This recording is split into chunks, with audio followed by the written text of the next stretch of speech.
Kerbela'da olup bir ziyan, şehadet meydanında imam Hüseyin oldu imtihan, verdi Allah'a çok kurban. 72 şanlı kahraman, başında mızrayı mazluman. 72 şanlı kahraman, başında mızrayı mazluman. Ya Hüseyin, ya Hüseyin, ya Hüseyin, ya Hüseyin, ya Hüseyin, ya Hüseyin, ya Hüseyin, ya Hüseyin, ya Hüseyin, ya Hüseyin. Kerbela aşkımız bizleri eğilir pervane, ya Hüseyin.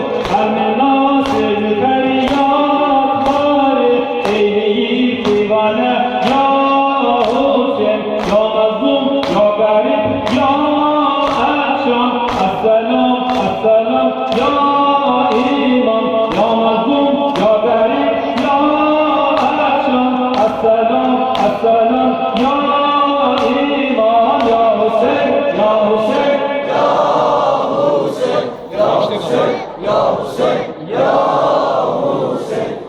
Hüseyin, ya Hüseyin, ya Hüseyin, ya Hüseyin, ya Hüseyin, ya Hüseyin. Kerbela kıbleyi aşikan, Kerbela aşıklara rızvan, dökülen tertemiz kanlardan laleler oluştu Gülistan. Şüheda cenneti Kerbela, arzumuz ziyaret Hakkala. Şüheda cenneti Kerbela, arzumuz ziyaret Hakkala. Ya Hüseyin, ya Hüseyin, ya Hüseyin, ya Hüseyin, ya Hüseyin, ya Hüseyin, ya Hüseyin, ya Hüseyin, ya Hüseyin, ya Hüseyin, ya Hüseyin, ya Hüseyin. Muhammed Ali Zahra yazmadı bugün Aşura, tasmiyet değildik buradan. Çünkü bugün matemlidir Mevla, başın sağ olsun ya imam. Ya Mehdi, ya Mehdi, Mehdi can, başın sağ olsun ya imam. Ya Mehdi, ya Mehdi, Mehdi can. Ya Hüseyin, ya Hüseyin, ya Hüseyin, ya Hüseyin, ya Hüseyin, ya Hüseyin, ya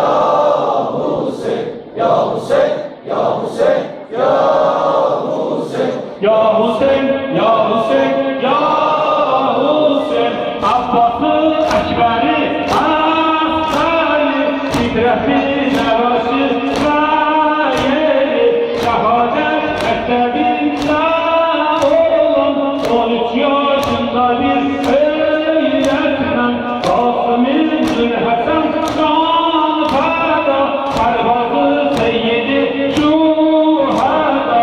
Kasım-ı Zülhasan can feda, Pervaz-ı Seyyid-i Şuhada.